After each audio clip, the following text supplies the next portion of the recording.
What's up guys, it's Carl here from Thoughts in Motion, and I'm here for the final episode of my little mini series on this channel about creating and running a business. And today we're going to talk about managing money and taking payments and things like that. Let's jump into it right now.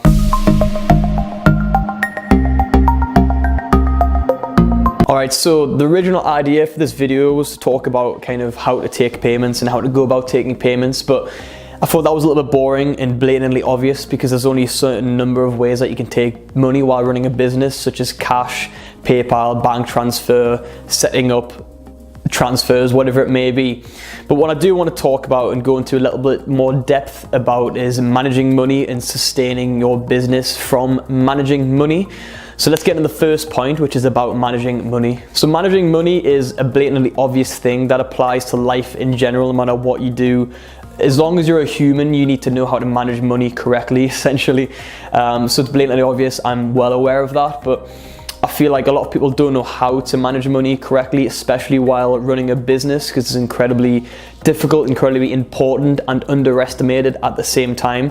So personally, for managing money, what I do while making an income, taking income from running my tuition business, is applying certain percentages of that income to certain areas.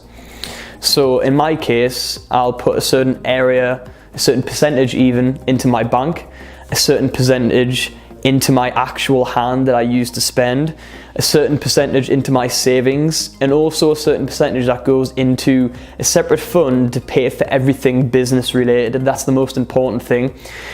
Consider having some kind of fail-safe account that you can put money in to pay for expenses or whatever may be if needs be. So those expenses could be office rent, equipment, gear, accountants, things like that. They're the main ones for me, at least anyways. Magazine ads, whatever it may be. Okay, anything that is an outgoing thing for your business, that is what I'm on about here. That's what I'm talking about.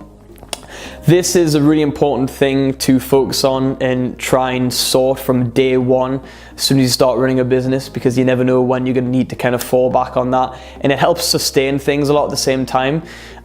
So setting those things in place for me are connected to my next point, which is talking about sustaining your business from managing your money. Just want to say as well, if you don't take into consideration what I've just talked about as far as splitting your income and balancing it, you're obviously going to face one problem or another financially down the line, whether that's personally or it affects your business, whatever it may be. You're going to run into some kind of trouble or issue or problem if you don't set these things in place from a very early point. So the next point is talking about sustaining your business, now that we've talked about managing money, because them two are kind of connected and go hand in hand in my opinion. So if you know how to manage money correctly and you do it properly, then your business will be sustained. It will sustain itself. You will sustain your business. As I mentioned before, it's quite obvious that if you don't balance and manage your money correctly, you're going to come into some kind of problem or issue at one point or another, which means that you're not going to be able to sustain your business, which is the main point, the main reason that you probably started or run a business in the first place, is so that you can make an income, so you can have a job like everyone else, but just doing something that maybe you're more interested in, or something that you love, or something that you're good at. One of my personal things that I do, again, just from experience, in order to sustain the business no matter what happens, because obviously every business has its downfalls and its uprises even. There's times where you don't get much work or you don't get much money coming in, depending on what kind of business you're running. So it's preparing for times like that as well in order to keep sustaining the business. So again, we talked about savings accounts and things like that. Personally, I have kind of a lot of savings put aside for a rainy day, as we like to say here in Britain. That money can cover those just in case moments. So say that you have a down spike of income in a certain week or month, but you have rent to pay.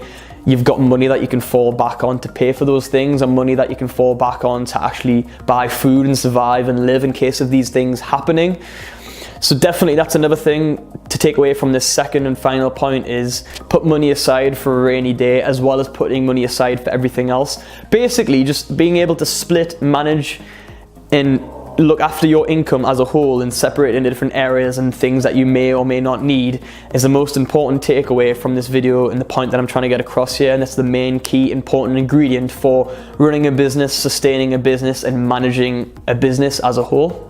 Alright guys, that's it for today's video, and this series is now coming to a close. Thank you very much if you watched any of the videos at all. If not, go back and check them out because there's a good backlog of them to go through now for you. So thanks for checking it out. Make sure to subscribe down below. Check out all of the website links in the description as well. Click the bell because YouTube sucks sometimes. And I'll hope to see you in the next video.